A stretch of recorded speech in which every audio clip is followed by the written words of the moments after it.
Okay, so let's start now. Our today's class is basically based on writing task 1.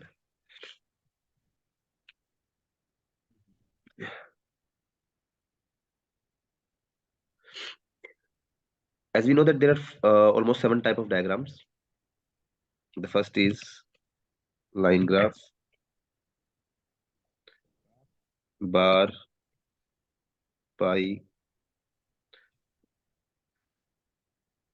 table, process, flow, maps, plans. All right.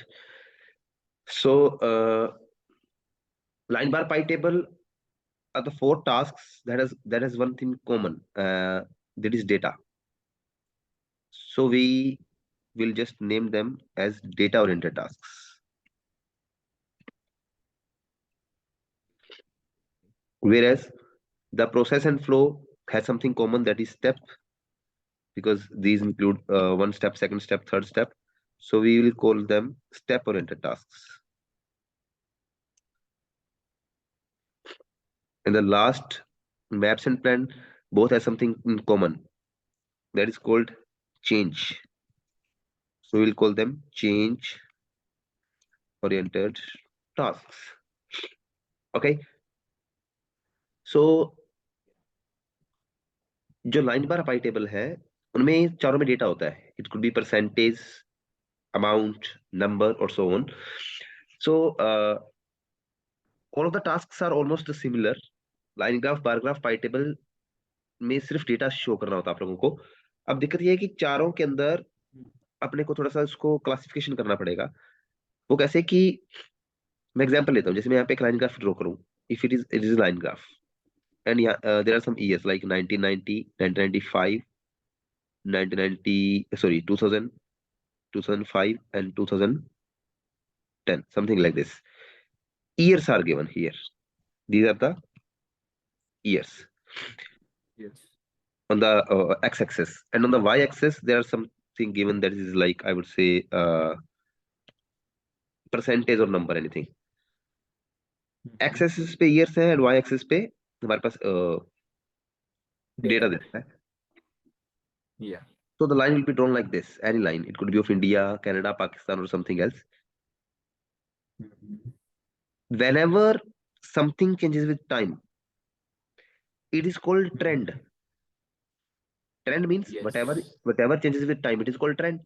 For example, if I talk about the clothing style, आजकल जैसे bell bottom pants का trend चल रहा है ना पंजाब के अंदर, या थोड़े टाइम पहले चेतक का ट्रेंड आया था, उससे पहले बुलेट का ट्रेंड था. तो ट्रेंड जैसे जैसे टाइम बदलता है वैसे वैसे ट्रेंड बदलता रहता है ना. Girls hair style, I would say, और dressing sense, whatever changes with time, it is called trend. So in any of these tasks in LBPT, line bar pie table, in short we will say LBPT, line bar pie table में, if the time is changing, like time varies, it could be months, January, February, March, April. It could be hours, early in the morning, 8 o'clock, 10 o'clock, 12 o'clock, 1 o'clock, something like this. Anyhow, months could be over there, January, February, or I would say a weeks, days, Monday, Tuesday, Wednesday, or it could be years, 1991, 1995. Time कोई भी हो, अगर time के साथ साथ कोई figure बदल रहा है तो इसको बोलते हैं ट्रेंड वाला task, trend based task. Okay. So पहला कौन सा हुआ? Trend based task. हाँ, जिसमें टाइम चेंज हो, बस इसकी शर्त है टाइम वेरीज. टाइम वेरी करता है, it is called trend based task. Data, I would say time varies, I would say data varies with time. It could be, है ना, it could be reason as well. फिर एक task आता है, अगर मैं यहाँ पे एक लाइन ग्राफ ड्रॉ करूँ, या बार भी कर सकता हूँ वैसे में. It's the line bar graph. There is bar graph given for different age groups.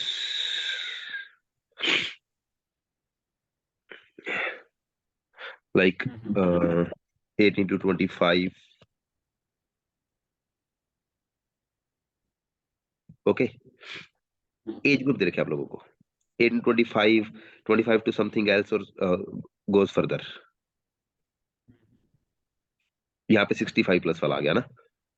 अगर अपने को एज ग्रुप दे रखे हैं और अपने को एक पर्टिकुलर ईयर दे रखा है ऊपर 1990, data is given for 1990.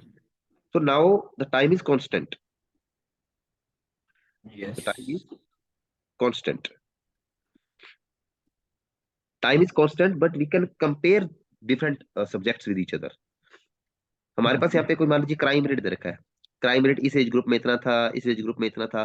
Crime rate same है, पर अपने को अलग अलग ईयर्स दे रखे हैं. सब्जेक्ट हमारे पास एक से ज्यादा है. There we have more things to, I would say, compare with each other. इसमें क्या था, सब्जेक्ट एक है पर वो समय के साथ बदल रहा है. डेटा इंक्रीज हो गया, डिक्रीज हो गया. इसमें क्या है, टाइम के साथ बदल नहीं रहा वो. कभी भी जब एज ग्रुप दे रखे होते हैं तब अपने इंक्रीज डिक्रीज नहीं कर सकते. क्यों नहीं कर सकते इंक्रीज डिक्रीज? क्योंकि वो डेटा इंक्रीज नहीं हो रहा है, ये डेटा कंपेरेबल है. 1990 में कोई चीज इस एज ग्रुप के लिए इतनी थी, इसके लिए इतनी थी. It is comparable now. इसकी शर्त होती है सब्जेक्ट की कि सब्जेक्ट एक से ज्यादा हो. सब्जेक्ट्स क्या है, मल्टीपल. अगर टाइम ईयर एक से ज्यादा दे रखे हैं तो ट्रेंड वाला टास्क है. अगर सब्जेक्ट एक से ज्यादा दे रखे हैं, we can compare with each other, तो हमें क्या दे रखा है भैया, वो हमारा कंपेरिबल कंपेरिबल होगा कंपेयर बेस. ये होगा ट्रेंड वाला टास्क. और ये कौन सा हो गया, comparison. Okay.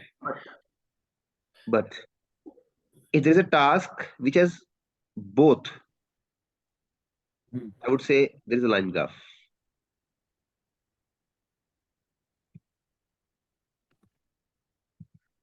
Years are given: year 1, year 2, year 3, year 4, year 5. If the time is varying, that means definitely it is a trend based task. But on the other hand, if the subjects are also multiple, वो line India के लिए थी, यहाँ पे कोई Canada के लिए अपने को लाइन दे दी गई, something like this. And there is line for India, sorry, Australia as well. So we have now, what we have now, we have now, Trend plus comparison. yes, it is for Australia, it is for India, it is for Canada. Why it is 10 plus comparison? We have multiple subjects to compare with each other at the same time. अगर मैं year 1 में कोई 3 चीजें compare करना चाहूँ तो I have कि इसका फिगर इतना था, इसका फिगर इससे डबल था, समथिंग लाइक दिस, है ना. तो अपने कंपेयर कर सकते हैं. Now we have multiple subjects varying with time, so it is called trend plus comparison. ठीक है. Trend plus comparison. So it can be pie chart as well, it can be table chart as well, it can be line graph or bar graph, anything could be there. Sometimes line graph दे रखा होता है पर सिर्फ as group दे रखे होते हैं, तो that is not trend based task. वो अगर टाइम नहीं बदल रहा तो ट्रेंड नहीं है, अगर सब्जेक्ट्स मल्टीपल नहीं है तो कंपेयर नहीं है. पेपर में ये टास्क नहीं आएगा कभी भी, रेयर ही आएगा. सॉरी, ओनली ट्रेंड वाला, ये नहीं आएगा पेपर में. देयर इज लाइक रेयर ही चांस होगा कि एक ही सब्जेक्ट दे रखा है और टाइम सर वेरी कर रहा हो, वर्ड लिमिट पूरी नहीं होगी ना. ये आ सकता होता है, ये आ सकता होता है कि वो यहाँ पे एक कंट्री का, जैसे इसने ये इंडिया के लिए दे दिया, अगला बार कनाडा के लिए बना रखा है, एक बार और ऑस्ट्रेलिया के लिए बना रखा है, ऐसे है ना. बार 3-3 बना के दे देगा. तो मतलब टाइम नहीं वेरी कर रहा, पर सब्जेक्ट हमारे पास एज ग्रुप भी अलग अलग है और हमारे पास कंट्रीज भी अलग अलग है, तो अपने किसी को भी कंपेयर कर सकते हैं आपस में. तो इस तरह से ये वाले टास्क के बहुत सारे चांसेस होते हैं आने के, और सबसे ज्यादा चांसेस होते हैं ट्रेंड प्लस कंपैरिजन के आने के एग्जाम में. ओके, अकेला ट्रेंड वाला नहीं आएगा. क्यों नहीं आएगा? बिकॉज वी नो कि उसमें हमारे पास वो नहीं है, ईयर्स नहीं है ना, वर्ड नहीं पूरे होंगे हमारे पास, इस कारण से. चलो, now what is the matter कि अपने को राइटिंग टास्क 1 में जब लाइन बार पाई टेबल आता है, अपने सिर्फ डेटा वाले टास्क करें ना, डेटा और इंटर टास्क. डेटा वाले टास्क में अपने इनकी बात ही नहीं कर रहे अभी. डेटा वाले टास्क में हमें दो चीजें सीखनी है. एक तो ट्रेंड शो करने के लिए अलग अलग वेरिएशन कैसे लगाई जाए, और एक कंपैरिजन करने के लिए अलग अलग क्या मेथड हो सकते हैं. जैसे हमें कंपैरिजन के 2-3 तरीके आते हैं. डबल हाफ हो गया, ट्रिपल, है ना, we word use the words, 2 times 3 times हो गया, इतने ही होते हैं। और अपने मोर लेस हो गया, चलो इतना मोर से इतना लेस था। ये तीन के अलावा अपने पास और क्या है कंपेयर करने के लिए? डबल हाफ लिख सकते हैं, अगर एग्जैक्ट डबल हाफ बन रहा हो तो वो तो तब आएगा। 2 टाइम्स 3 टाइम्स कर सकते हैं, अगर एग्जैक्ट उसमें कोई वेरिएशन, जैसे 40 और 20 का फिगर है तो उसको तो अपने डबल हाफ कर सकते हैं। अगर एक 15 और एक 17 है तो उसको अपने आपस में कैसे कंपेयर कर पाएंगे, समझ रहे हो? उसका कोई अपने पास वो सोल्यूशन नहीं है। और मोर हाफ कर सकते हैं थोड़ा बहुत, चलो मोर और लेस, इट वाज 2% मोर या लेस। इसके अलावा हमारे पास कोई ऑप्शन नहीं है, रेयर। तो अपने को ये सीखना है कि ट्रेंड शो करने के लिए और कंपैरिजन शो करने के लिए हमें क्या करना पड़ेगा, हमारे पास अलग अलग तरीके क्या है। अगर मैं एक ही लाइन का से ट्रेंड शो, ये इंक्रीज हो गया, it decrease, it increase, it's remained stable, ये बार बार इंक्रीज डिक्रीज ना करके, पास्ट इंडेफिनिट टेंस ना लगा के, तो मैं अदर क्या लिख सकता हूँ? तो इसके लिए अपने कुछ वेरिएशन रेडी की हुई है जिससे अपने 9 बैंड तक भी अचीव कर सकते हैं। मतलब अगर अपने को अचीव 9 करना है तो अपने को वेरिएशन लगानी पड़ेगी। एक ही बात यहाँ से लेके यहाँ तक बढ़ रही है, इसको शो करने के लिए हमारे पास डिफरेंट वेज है और हमारे पास 9 अलग अलग तरीके हैं। एक ही लाइन का यहाँ से लेके यहाँ तक ट्रेंड शो करने के लिए वी हैव 9 डिफरेंट वेज, 9 ठीक है, तरीके होंगे। हाँ जी। ठीक है, ठीक है। हाँ। Yes. Okay. And similarly, to make the comparisons, compare करने के लिए हमारे पास 11 डिफरेंट तरीके हैं। We have 11 different ways. So 11 ये और 9 ट्रेंड वाले। अगर हमारे एग्जाम में ये ट्रेंड प्लस कंपेयर वाला टास्क आता है तो अपने इनको साथ साथ में कंपेयर भी करके चलेंगे और साथ साथ में ट्रेंड भी शो करेंगे। तो we have 20 variations all together. Okay. और डेफिनेटली, और रियल एग्जाम में आप जितना मर्जी बड़ा लाइन ग्राफ लिख दें, अब जैसे टीचर अगर आपको क्लास में करवाएगा तो सूर्य सर, जैसे आप क्लास में टीचर करोगे ना, तो अपने जैसे हमने आपको अपने वेरिएशन करेंगे, ये वाली लाइन कौन सी ट्रेंड वाली लाइन सीख ली अपने, जितना मर्जी बड़ा लाइन ग्राफ आ जाए, जितना मर्जी बड़ा, मतलब 10 10 11 11 लाइनों का भी लाइन ग्राफ आ जाएगा ना, जिसमें 11 कंट्रीज दे रखी होंगी, उसमें भी ये नो की नो वेरिएशन यूज नहीं होगी। कोई या ना आई कोई, नो। कोई ना कोई स्पेयर बच जाएगी हमारे पास। Of course. Okay. So we have content, तो अपने को यही सीखना है। पहले सीखेंगे ट्रेंड वाली वेरिएशन, फिर सीखेंगे कंपेयर वाली। ओके। अब ट्रेंड वाली का मतलब ये नहीं कि लाइन ग्राफ वाली है वो। ट्रेंड मतलब it can be in the bar graph, it can be used as well, this can be used in pie and table as well, whenever there is time varying. Okay, simple. And then we very will good. Learn comparison based. Okay. Sure. So let's go with the next screen. Just wait please.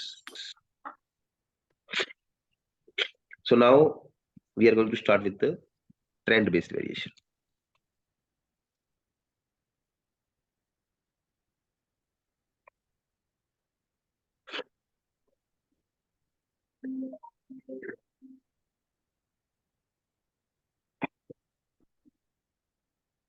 और trend based variation हमें एक ideally यहाँ पे एक line graph draw करना पड़ेगा, जिसकी बड़ी सख्त जरूरत है।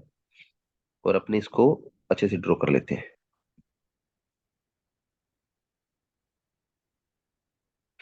अब जब मैं बच्चों को सिखाता होता हूँ ना, तो मैं बच्चों की एक चीज बड़ी अच्छी पहले पहले दिन ही बता देता होता हूँ। और ये बड़ी जरूरी है बतानी, फिर बच्चे गलती नहीं करेंगे जिंदगी भर ही। वो सबसे अच्छी बात ये है कि इस लाइन के अंदर मैं यहाँ पे 4 ईयर्स लिखने जा रहा हूँ।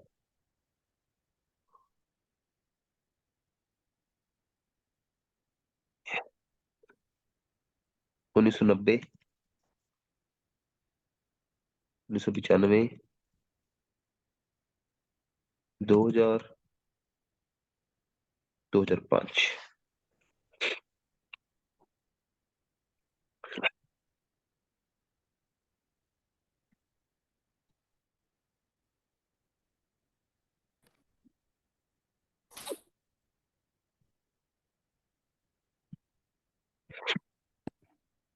ये अपना जो ये पेज है पूरा रेडी हो जाएगा हमारा। मैं इसको ना थोड़ा सा वो कर दूं, एक बार श्योर। रिकॉर्डिंग कर, पॉज कर दूं रिकॉर्डिंग। बच्चों को फर्स्ट एक बार बतानी है कि एक लाइन, जीरो पर ट्रेंड, ये कहते हैं ना अपने, क्या बोलते हैं इसको अपने, whenever we find diagram जिसमें अपने पास ट्रेंड दे रखा हो, ईयर बदल रहे हो, तो एक लाइन क्या कर सकती है? एक लाइन कुछ भी नहीं कर सकती सिवाय इन 4 चीजों के।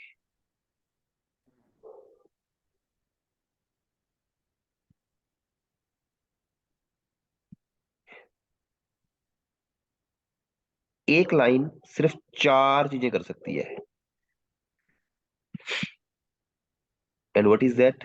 दैट इज, या तो वो इंक्रीज हो सकती है, या वो डिक्रीज हो सकती है, या वो स्टेबल रह सकती है, जो ओके, फ्लक्चुएट हो या वो फ्लक्चुएट हो सकती है। सकता है। इसके अलावा एक लाइन कुछ नहीं कर सकती। Got it? या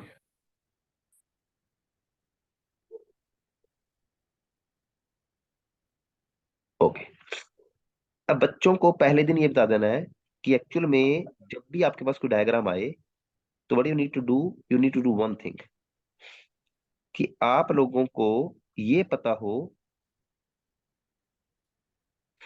कि इसके अंदर वर्ब की सेकंड फॉर्म क्या यूज होगी हर हर तरह के ट्रेंड के लिए। ये 4 ट्रेंड हो सकते होते हैं।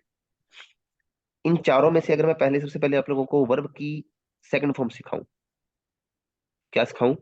We second. You must know कि इसके लिए आती है इंक्रीज्ड। क्या आती है? इंक्रीज्ड। इंक्रीज्ड।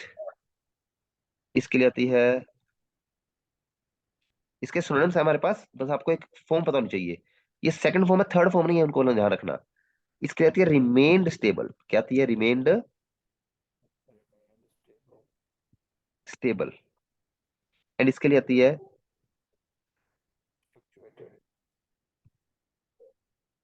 फ्लक्चुएटेड। ये हमने सिर्फ वर्ब की सेकंड फॉर्म सीखी है अभी।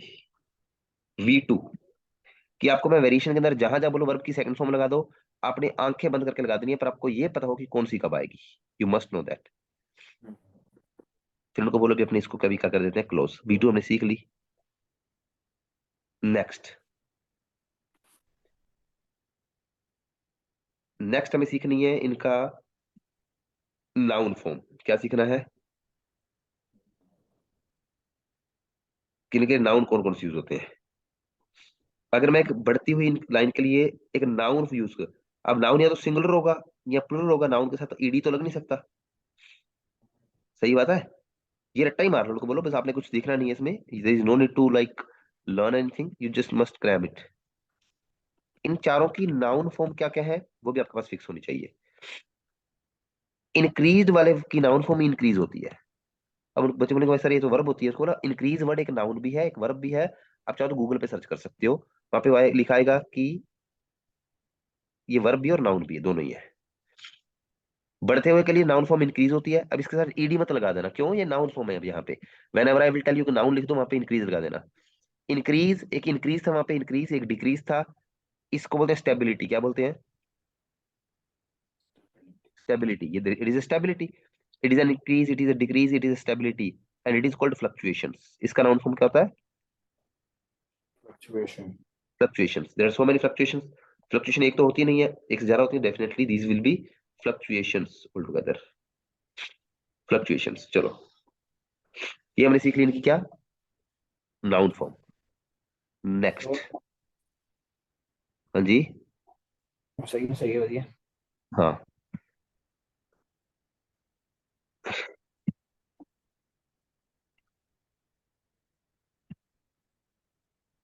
चलो, अब आते हैं डेटा लिखा कैसे लिखना है इनका। ये भी बच्चों को फिक्स करो पहले दिन ही। इनका डेटा कैसे लिखते होते हैं, बच्चों को बताना है। जो इंक्रीज और डिक्रीज है, इनका डेटा लिखना होता है। मैं ये भी आपको फिक्स करवा ही देता हूँ।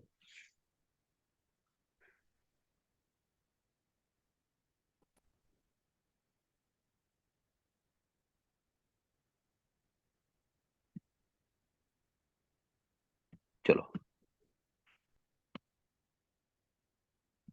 इनका एक तरह लिखते हैं, इसका अलग तरह लिखते हैं, और नीचे वाले का अलग तरह लिखते हैं। नीचे वाले को स्पेस ज्यादा चाहिए होगा, तो मैं इसको ऊपर कर रहा हूँ थोड़ा सा।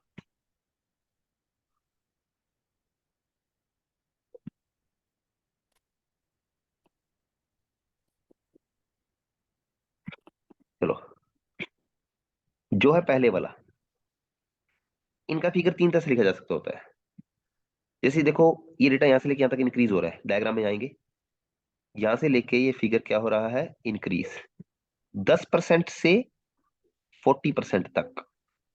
जब भी इंक्रीज या डिक्रीज होगा, एक जहां से स्टार्टिंग हो रही है और जहां पे एंडिंग हो रही है। अगर अपनी डिक्रीज की बात करें तो इसमें 40% से 20% तक, एक फिगर तो जहां से शुरू हुआ और एक जहां तक खत्म हुआ। इंक्रीज डिक्रीज में ये चीज आएगी आएगी। एक तो फिगर जहां से शुरू हुआ वो फिगर अलग होगा और जहां पर खत्म होगा वो फिगर अलग होगा। अगर तो दोनों ही बताने वाले हैं, पहले वाला फिगर बताया नहीं है तो लगा लो फ्रॉम इतने परसेंट टू इतने परसेंट। मान लो ये 10% भी आपने बताया नहीं, लाइन शुरू ही की है। तो इन 1990 unemployment rate in India increased from 10%, है ना। अगर 10% वाला फिगर भी बताया पेंडिंग है और ये भी बताने वाला है, तो आप लिख दोगे increased from 10% to 10%। Increase decrease का तो फ्रॉम टू को लगा के बताते होते हैं। अब मान लो पहले पहले शुरू में आपने क्या कर दिया, फ्रॉम 10% टू 40% करके बता दिया, डन कर दिया। पहली लाइन लिखी आप लोगों ने, unemployment rate in India increased from 10% to 40%। दोनों फिगर बताने वाले थे, स्टार्टिंग वाला भी और एंडिंग वाला भी। तो we told from 10% to 40% between 1990 and 1995। अब जब आगे लिखेंगे, आगे जब मैं ये डिक्रीज बताऊंगा तो क्या मैं 40% रिपीट करूंगा क्या, कि decreased from 40% to 20%? Obviously maybe not, नहीं ना। not. अगर अपने इसमें तो स्टार्टिंग फिगर और एंडिंग फिगर दोनों बताने वाले थे तो फ्रॉम टू लगा दिया। Now if we have already told की स्टार्टिंग कहां से हो रही थी, वो अपने पिछले वाले लाइन में बता चुके हैं। नाउ सिर्फ कहां पहुंचा वो बताने वाला है, तो उसको बताते होते हैं ओनली टू लगा के। क्या लगा के भैया? टू इतने परसेंट। या तो फ्रॉम टू करके बता दो, या अकेला टू इतने परसेंट बता दो, वो भी सी बात है। अगर फ्रॉम वाला फिगर ऑलरेडी बता रखा है तो सीधा 2%। It decreased to 20% till 2005 2000। या फिर लगा सकते हैं बाय करके। क्या करके? By बाय by करके। 20%. बाय, हाँ बाय एक तरह का गैप, कितने का आ जाएगा भैया? गैप, बीच वाला गैप बता रहे हो, गैप था 30% का। अब मैं तीन तरह से बोल सकता हूँ। Unemployment rate in India increase from 10% to 40% between this and this year. अगर मेरे को फ्रॉम टू बताना है तो, अगर मैंने, सॉरी,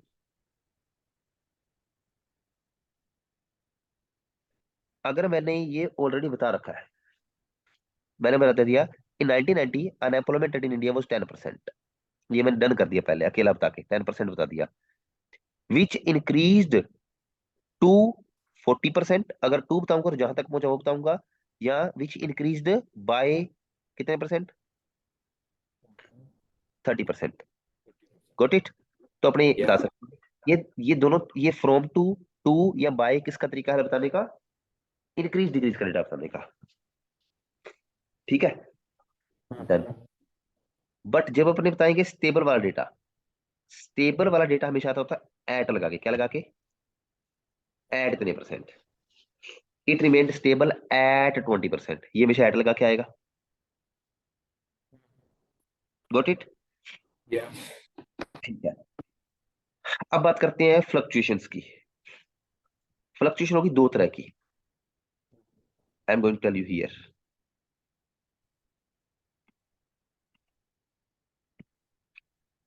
यहाँ पे कोई फिगर लिखा हुआ है छोटा सा, 25%।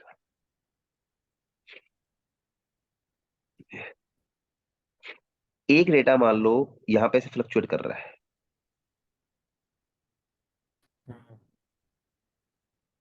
अगर तो फिगर के पास, एक पर्टिकुलर फिगर के पास छोटी छोटी फ्लक्चुएशंस है, छोटी छोटी आसपास ही है, फिर तो लगा सकते हैं अराउंड। क्या लगा सकते हैं?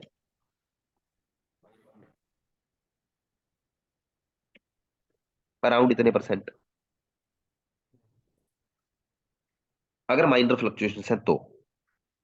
पर कई बार क्या होता है, कई बार फ्लक्चुएशंस कुछ ऐसी हो जाती हैं, like some bigger one, major one. कई बार कोई फिगर ऐसे ऐसे करके जा रहा होता है।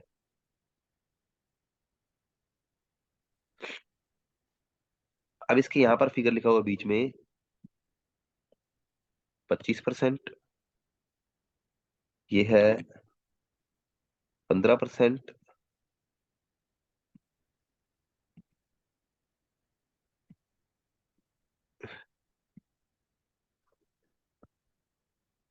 और ये ऊपर लिखा हुआ है इसके 35%। नाउ व्हाट विल डू, अब इसमें वी कांट राइट की अराउंड 25% के आसपास थोड़ी घूम रहा है, ये तो बहुत ऊपर नीचे जा रही है फ्लक्चुएशंस। तो now we will write between and, क्या लगाते हैं भैया? between. Between and, between dash and dash, मैंने शॉर्ट में लिख दिए।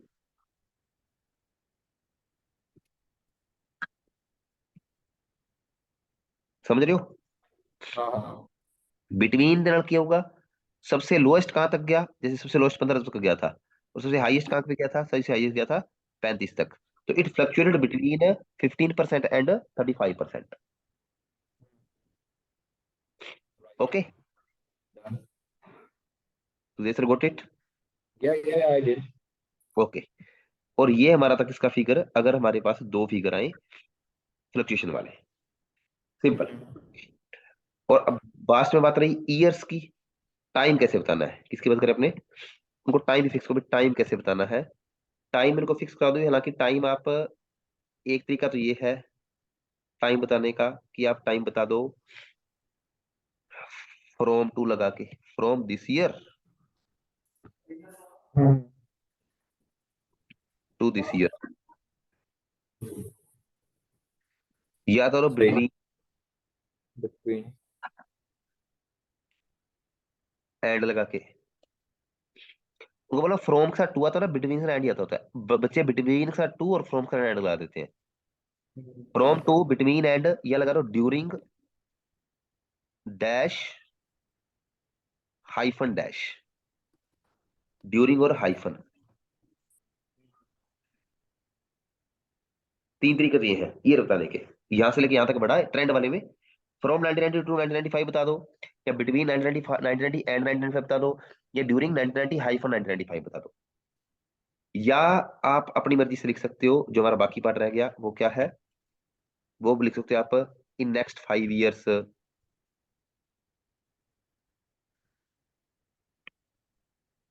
ओके,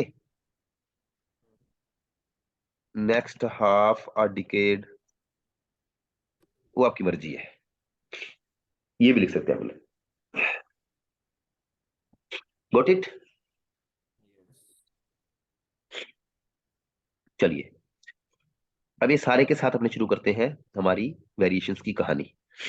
वी मस्ट नो कि हमें किस चीज को कैसे रिप्रेजेंट करना है।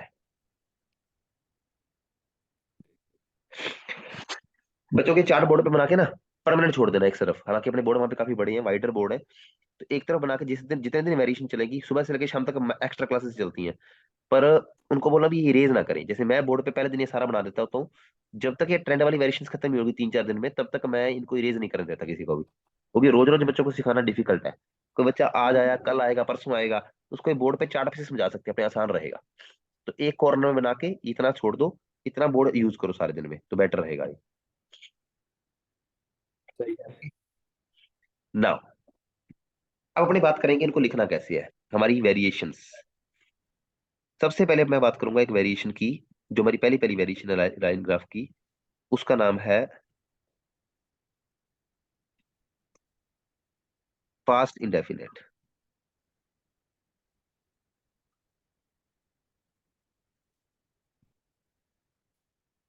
Past indefinite. अब ये पास्ट इंडेफिनेट क्या बनेगी वेरिएशन, हमारा आज का सब्जेक्ट क्या है, हमारा सब्जेक्ट है अनएम्प्लॉयमेंट रेट। सुनना, इंडिया हमारी कंट्री है, इंडिया बदलेगा तो इंडिया बदलता रहेगा। कभी इंडिया, जैसे मान लो दो लाइन होती है, एक इंडिया की और कनाडा की, तो हमारा सब्जेक्ट था अनएम्प्लॉयमेंट रेट। इन इंडिया आप शुरू में लगा दो, इन इंडिया मिड में लगा दो, इन इंडिया आगे लगाओ, कोई मैटर नहीं करता, ये कंट्री जहां मर्जी लगा सकते हैं। जिसका डेटा दे रखा है, कई बार होता है नंबर ऑफ टूरिस्ट, वो हमारा सब्जेक्ट होता है। कई बार होता है अमाउंट ऑफ इलेक्ट्रिसिटी प्रोड्यूस्ड, वो भी होता है। तो सब्जेक्ट हमारा पता होना हमें चाहिए, जिस चीज का परसेंटेज दे रखा है, नंबर दे रखा है, अमाउंट दे रखी है, वो हमारा सब्जेक्ट होता है। कंट्री सब्जेक्ट नहीं होती है, कंट्री हमारी जहां मर्जी लिख सकते होते हैं शुरू में। इन इंडिया को unemployment rate, unemployment rate in India annual करो, कुछ चक्कर नहीं है। मैं हमारा सब्जेक्ट पूरा मान रहा हूँ अनएम्प्लॉयमेंट रेट इन इंडिया। तो पांच नोट बोलता है सब्जेक्ट लिखो प्लस वर्ब की सेकंड फॉर्म लिखो प्लस डेटा लिखो प्लस ईयर लिखो, पास्ट इंडेफिनिट। इसको जितनी बार मर्जी रिपीट कर सकते हो, 2-3 बार रिपीट करो, ये वेरिएशन कोई रिपीटेशन नहीं मानी जाएगी। सबसे सिंपल सेंटेंस है ये इसका ट्रेंड वाली वेरिएशन का, और अपने को इसको यूज भी करना है। Subject V2 data year.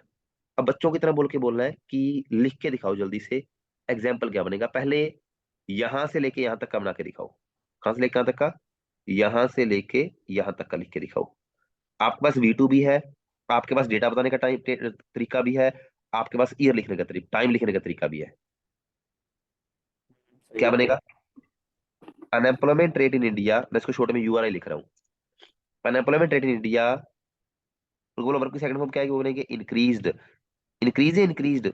अब बच्चे बोलेंगे सर इंक्रीज। इंक्रीज, उनको बोलो वॉज इंक्रीज्ड आएगा क्या? उनके ये पूछना, मैंने वॉज लगवाया इसके अंदर? बोलेंगे नहीं। उनको बोलो लगाना भी नहीं है, वर्ब की सेकंड फॉर्म है वो। फिर कुछ बच्चे बोलेंगे सर पैसिव में तो आएगा, तो उनको बोलना पैसिव में सिखाऊंगा कैसे बनाते होते हैं, वॉज इंक्रीज्ड वहां पे गलत है। अब उनको बोलना unemployment rate in India increased.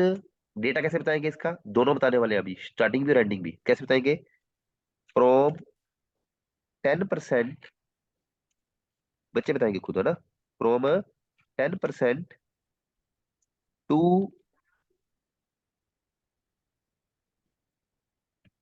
40%। उनको बोलो टाइम कैसे बताए, बताओ। 3 तरीके आपके पास, 3, 4, 5 तरीके हैं।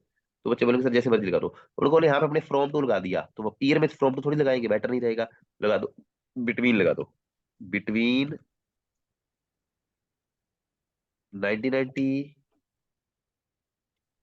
And 1995, full stop.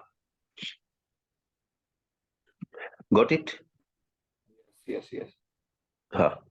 अब उनको एक एग्जांपल बना के आपने दिखा देना ऐसे। उनको बोलो बन गया, now it is there turn. Now it is there turn, उस किस चीज की? क्या बच्चे इसका दूसरे एग्जांपल बना के दिखाएंगे। उनको बोलो सेम लाइन, ये जो डिक्रीज हुआ है यहां से लेके यहां तक का, पर याद रखना 40% अपने बता चुके हैं ऑलरेडी, 40 बता दिया, रिपीट नहीं करना। अब बताओ क्या आएगा। फिर बच्चे बोलेंगे unemployment rate in India, verb की सेकंड फॉर्म क्या आएगी? डिक्रीज्ड। डिक्रीज्ड। अब उनको बोलो 40% तो ऑलरेडी बता रखा है, तो आपकी मर्जी है, टू वाली वेरिएशन का बाय वाले लगानी है, या तो 220% या बाय, बाय के साथ गैप, गैप भी कितने का ही है? 20 का ही है। या तो 220%, तो कहां तक पहुंचा, या बाय 20%, बाय क्यों? क्योंकि वहां पे गैप भी 20 का ही है। या तो डिक्रीज टू 20%। अब बताओ टाइम कैसे लिखोगे? लिख दो इन the next 5 years।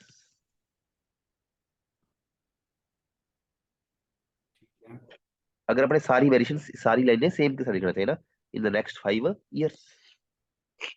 Got it? Yes. अब बच्चों को बोलो भी लास्ट वाला बताओ कैसे बनाओगे, लास्ट वाला। फिर वो बोलेंगे sir unemployment rate in India, इसके लिए वर्ब की सेकंड फॉर्म क्या थी स्टेबिलिटी, स्टेबल वाले के लिए? Remain stable. Remained stable. Remained stable. Data कैसे बताते हैं इसका? एट लगा के, एट कितने परसेंट पे? 20%। ड्यूरिंग लगा दो इस बार, ड्यूरिंग 2000 हाइफन 2005।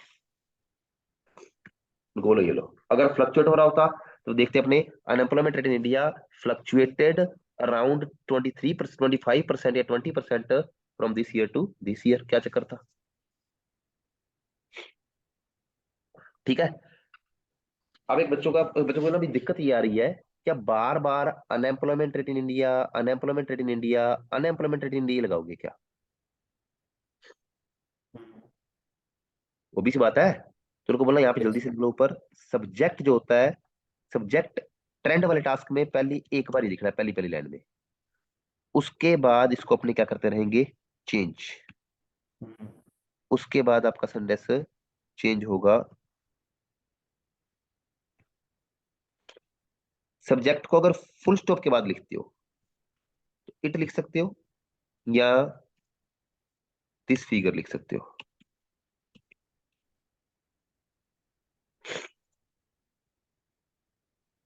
लेकिन अगर उसको जस्ट कॉमा के, आपने लाइन पिछली वाली खत्म नहीं की, छोटी सी अभी, कॉमा के बाद लिख रहे हो, फिर इसको विच लिख सकते हैं। क्या लिख सकते हैं भैया? विच। कॉमा के बाद विच, फुल स्टॉप के बाद इट या दिस फिगर। फुल स्टॉप लगा के लिखोगे तो भी इट लिख सकते हो, अगर कॉमा एंड या बट लगा देते हो, एंड या बट लगा देते हो, फिर भी आप वही लिख सकते हो, एंड या बट। एग्जाम्पल लिख के दिखाऊंगा अभी आपको मैं, फिर आपको समझ में आ जाएगा। एंड या बट के बाद भी क्या लिखोगे, इट या दिस फिगर दिस डेटा, वो आपकी मर्जी है, कोई चक्कर नहीं, जैसे मर्जी लिख सकते हो। और बोले तीन तरीके सब्जेक्ट लिखने के हमारे पास, तो कोमा के बाद विच, नहीं तो this figure, bar bar subject repeat नहीं करना। फुल स्टॉप लगाओगे तो इट आएगा, दिस फिगर आएगा, एंड बटन लगा दिया तो भी इट दिस फिगर आएगा, अगर सीधा कोमा लगा के विच आ जाएगा। तो बोला अगर अपने तीनों लाइनों को जोड़ना चाहें तो अपने क्या लिखेंगे, तीनों लाइनों को जोड़ना चाहें अगर एक ही वेरिएशन से, तो यहाँ पे फुल स्टॉप कोमा लगा दो पहले, कोमा, इसको कर दो विच, which decreased to, unemployment in India increased from 10% to 40% between this and this is, comma which, subject क्या which लगा दिया, कॉमा लगा के which लगा देंगे, वो था which decreased to 20% in the next 5 years। अब आगे लगा दिया हम लोगों ने फुल स्टॉप, फुल स्टॉप का फिर उसको क्या लिख सकते होते हैं, इट या दिस फिगर, अब यहाँ पे लगा देंगे दिस फिगर क्या बन के आगे, remain stable at 20% during 2000 and 2005। समझ रहे हो, और ये हमारी पूरी लाइन क्या होगी, कंप्लीट। हमने एक बार लिखा सब्जेक्ट, फिर कोमा लगा के, जब कोमा लगा के आगे दूसरी बात लिखेंगे तो विच लगा देंगे, ये बताया भी आपको मैंने। फुल स्टॉप या एंड बटन लगा के लगाओगे तो आप दिस फिगर, सॉरी, फिर भी आप दिस फिगर लगा सकते हो। बच्चों को बोलना यहाँ पे यार फुल स्टॉप लगा दो, इस लाइन पे फुल स्टॉप लगा दो, या ऐसे कर दो यहाँ पे, comma and this figure remained, ऐसे भी कर सकते हो, तो भी आपकी मर्जी है। बस कोमा लगाया सीधा तो विच आएगा, अगर कनेक्टर या फुल स्टॉप लगा दिया तो दिस फिगर या इट आ जाएगा, बस। एक दो बार लिख के फिर सब्जेक्ट रिपीट कर देना, फिर लिख देना परसेंटेज ऑफ अनएम्प्लॉयड इंडियंस, ऐसे घुमा के लिख देना, फिर वो चलता रहेगा। चलिए आगे चले Sukhdev sir. Yes, yes, yes, yes. Okay, अब उनको इसी तरह से अगली वेरिएशन बतानी है। उनको ये सिंपल वेरिएशन है, जितनी बार मर्जी रिपीट हो सकती है, इसका आपको फायदा ही फायदा है। What is the next variation, it is called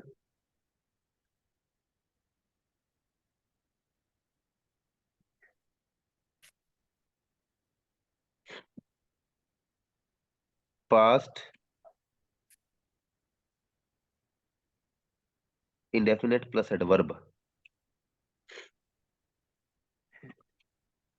अब आपको मैं शॉर्ट में बताता रहता हूँ, मतलब मैं आपको वेरिएशन सारी करवा देता हूँ, आपको समझ तो आ गया उनको कैसे कैसे क्या क्या बताना है। ये हमारी सब्जेक्ट प्लस, सारी सेम है, बस एक चीज ऐड कर देंगे,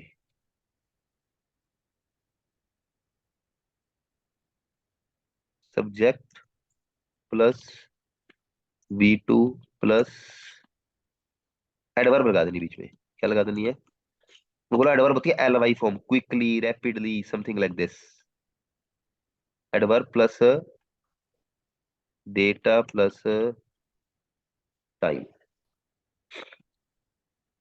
जैसे वो बढ़ा, जैसे यहाँ से ये क्विकली बढ़ा, रैपिडली बढ़ा है, ये सिग्निफिकेंटली कम हुआ है, तो ये आपको लिस्ट दे देंगे, उनको बोला लिस्ट मिल जाएगी आप लोगों को, एडजेक्टिव एडवर्ब्स की लिस्ट, तो आप उनको प्रिंट करके दे देना, मैं आपको भेज दूंगा।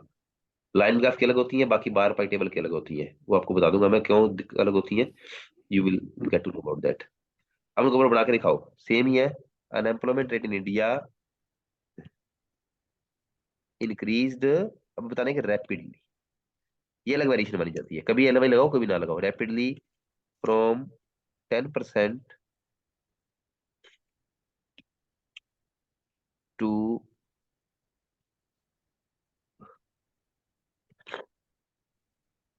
40%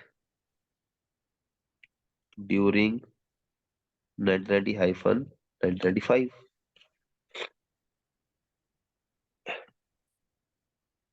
फिर बच्चों को ना स्टेबल वाला बना के दिखाओ, स्टेबल वाला, तो बोलेंगे सर स्टेबल वाले में क्या एडवर्ब आएगी, तो उनको बोला स्टेबल वाले के साथ कभी एडवर्ब नहीं होती है, स्टेबल वाला कोई स्टेबल वर्ड स्टेबल ही है, उसके साथ कभी एडवर्ब आती नहीं है, उसको सीधा लिखेंगे remain stable.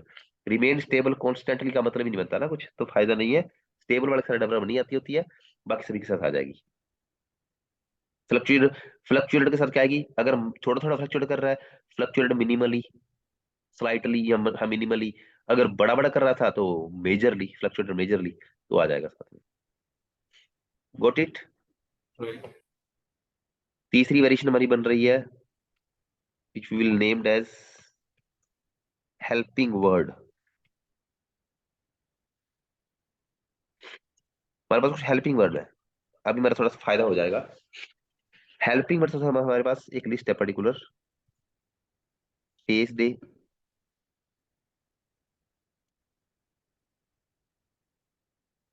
Witness day, soy,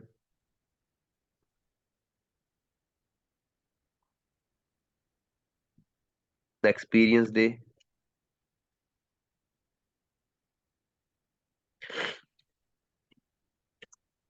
went through a,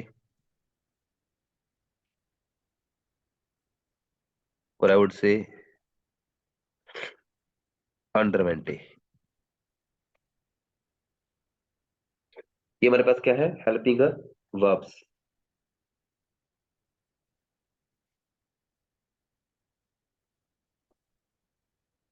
फिर हेल्पिंग वर्ड्स, ये हेल्पिंग वर्ड क्या करेंगे, ये हम वर्ब की तरह यूज करेंगे। जहां अपने वर्ब की इंक्रीज डिक्रीज कर रहे थे, उन वर्ब की जगह ये यूज करेंगे सेंटेंस में, और increase decrease as noun form use करेंगे। तो उससे हमारा बैंड बढ़ जाएगा दो चीजों का, एक तो ग्रामर का और एक आपकी वोकेबलरी का। वर्ड यहाँ पे इंक्रीज यूज करना है, इंक्रीज या डिक्रीज, और नहीं सिनोनिम नहीं लगाने उनके। इसकी सेंटेंस क्या बनता होता है, इसका सेंटेंस बनता होता है कुछ इस तरह का। Subject plus helping word plus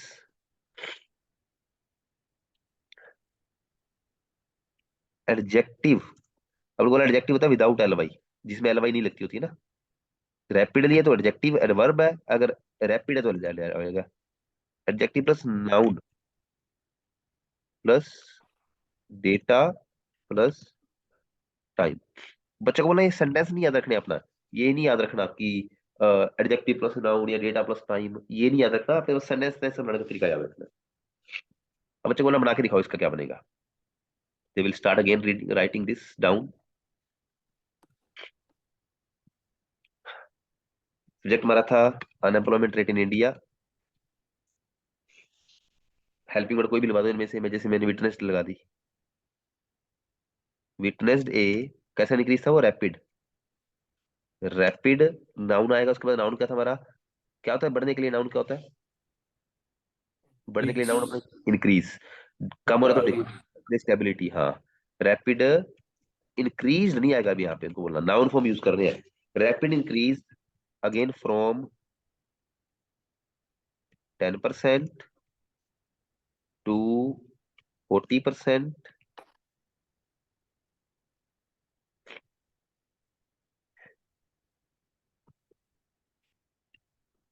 between 1990 and 1995।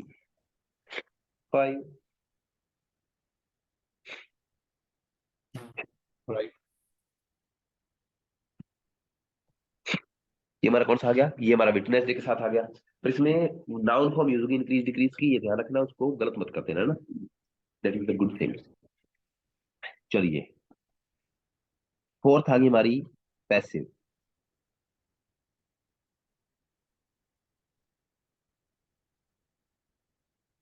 उनको बोला पैसिव में कभी भी ऐसा नहीं होता कि आप इंक्रीज डिक्रीज को वर्ब लिखो, हो ही नहीं सकता कभी। हमारी नेक्स्ट आ गई पैसिव वॉइस। अब पैसिव वॉइस में कुछ वर्ड यूज करने होते हैं, वो चार होते हैं, या तो लिख दो recorded, noticed, seen, observed. Better पहले वाले दो हैं, रिकॉर्डेड और नोटिस। इनमें शुरुआत इंक्रीज डिक्रीज से होगी। उसमें सीधा एग्जाम्पल ही लिखवा देना उनको, सीधा एग्जाम्पल लिखवा देना उनको, बोलो भी अगर हमने सब्जेक्ट ऑब्जेक्ट करेंगे तो कंफ्यूजिंग हो जाएगा थोड़ा सा। इसका एग्जाम्पल बनेगा ए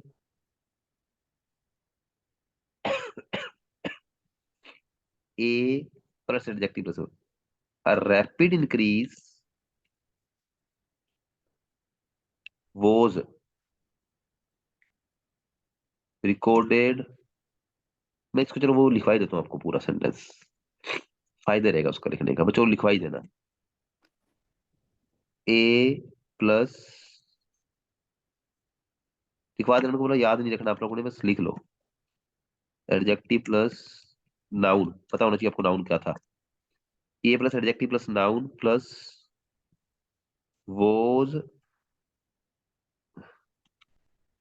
रिकॉर्डेड, मैं रिकॉर्डेड लिख रहा हूँ, आप कुछ भी लिखा इसको चारों में से। In plus subject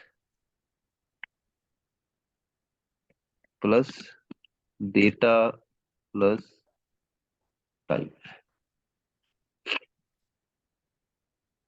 And now if we want to write its example, it would be something like this.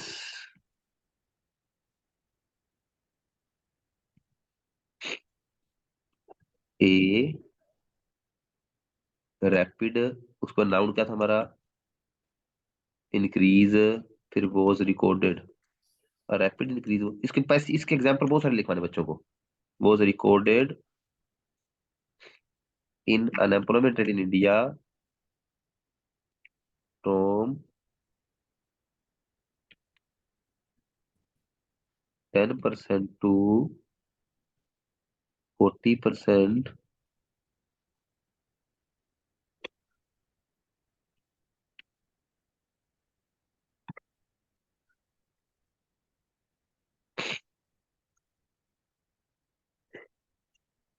During 1990-1995। अब उनको बोलना इसी डिक्रीज वाले का बना के दिखाओ। They will start making the sentence.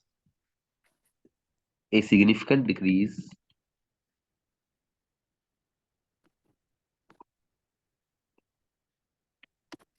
was noticed in this figure, लिख दो दूसरी बार, in this figure टू, सीधा टू लगा दो ना, टू 20%, क्यों, 40 तो बता चुके हैं हमने, to 20% in the next half a decade।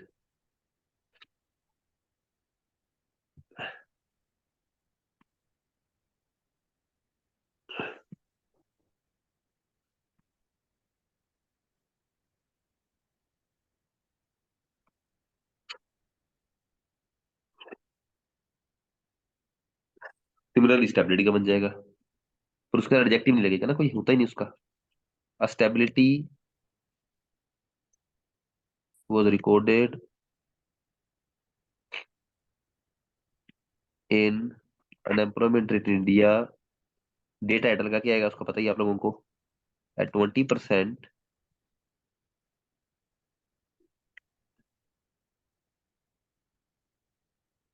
In the last, या by the end of the time, by the end of the period, मुझे से मर्जी लिख दो। सुजय सर तीन क्लियर है ये वाली, Done, done, done. चार होगी, सॉरी तीन नहीं चार, तभी मैं बोलूँ तीन, चार होगी ना हमारे पास। चलिए Hmm. इसका नेक्स्ट पेज पे चलिए, अपने डन रहेगा।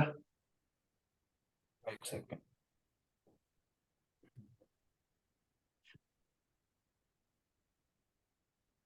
ठीक है।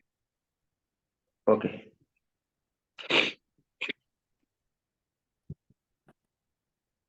डायग्राम अपने को, चलो डायग्राम अपने को याद ही है। Hmm. Let's go to the next page. अब धीरे धीरे इसका जो लेवल है वो बढ़ता जाएगा बातों का। ये पहली जो चार थी वो बड़ी अच्छी अच्छी वाली थी, बेसिक भी थी, पर इंपॉर्टेंट है सारी। 5 नंबर, 5 नंबर में यूज करते होते हैं आईएनजी वेरिएशन। इसका नाम रखा आईएनजी, वैसे इसका कोई सेंस नहीं बनता आईएनजी नाम से, पर अपने इसका नाम इसका आईएनजी रखेंगे, आईएनजी वेरिएशन। आईएनजी की शुरुआत होती है आईएनजी से। जैसे आप उसको लिखोगे पहले पहले वर्ब की आईएनजी लिखनी है। वर्ब की one first form plus ING. Verb आपको पता ही थी क्या थी, तुम्हारी इंक्रीज की वर्ब इंक्रीज होती है, उसका आईएनजी क्या बनेगा, इंक्रीजिंग। दूसरे वाले का डिक्रीजिंग, तीसरे वाले का रिमेनिंग स्टेबल, चौथी वाले का फ्लक्चुएटिंग।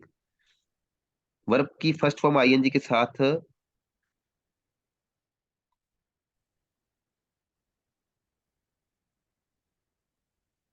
एडवर्ब कंपलसरी है, प्लस फ्रॉम इतने परसेंट,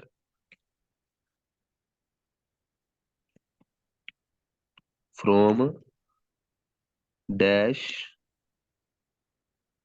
प्लस ईयर वन। मैं आपको लिखवा देता हूँ पहले, बच्चों को वैसे एग्जाम्पल लेके समझाना था, आपको ज्यादा समझ आएगा। Comma subject plus reached plus data to, जो 2 नंबर जहां पर पहुंचा वो, प्लस ईयर टू। जैसे आप ये लिख सकते हो, सिंपल इज दैट, कि जैसे लाइन बढ़ रही थी, मैं पिछले पेज वापस जाता हूँ, ये बढ़ रही थी 10% से 40% तक, ये कैसे रैपिडली बढ़ रही थी, तो आप इसको ऐसे भी लिख सकते हो, increasing rapidly from 10%, I N G सीधा शुरू कर दो, बहुत अच्छा सेंटेंस बनेगा। इंक्रीजिंग रैपिडली, पहला पहला डेटा था ना जहां से बढ़ा था वो, फ्रॉम 10% इन 1990 कोमा 10% से 1990 में बढ़ने के बाद, unemployment rate in India reached कितने परसेंट, 40%। ईयर टू ना, डेटा टू हमारा यही था, 40% इन हम्म, 1995।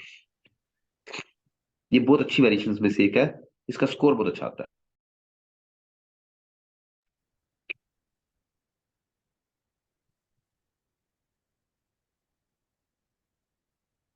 सुदेव सर, आवाज आ रही है आपके पास? हम्म, We lost the screen actually. आगे it's all right, I have everything. No no no, I think बस आपको स्क्रीनशॉट चाहिए था, मेरे को डेटा तो मेरे को याद ही है। मेरे पास स्क्रीनशॉट है, हाँ जी, स्क्रीनशॉट है मेरे पास में। बस बस ठीक है, वेरी गुड। समझ रहे हो, तुम्हारी वेरिएशन नंबर 5 क्या बनी थी? आईएनजी वाली थी, variation plus ing plus adverb plus from to year first to then subject was reached data to and data then year. हाँ, तो actually I am home, so there is a network instability now.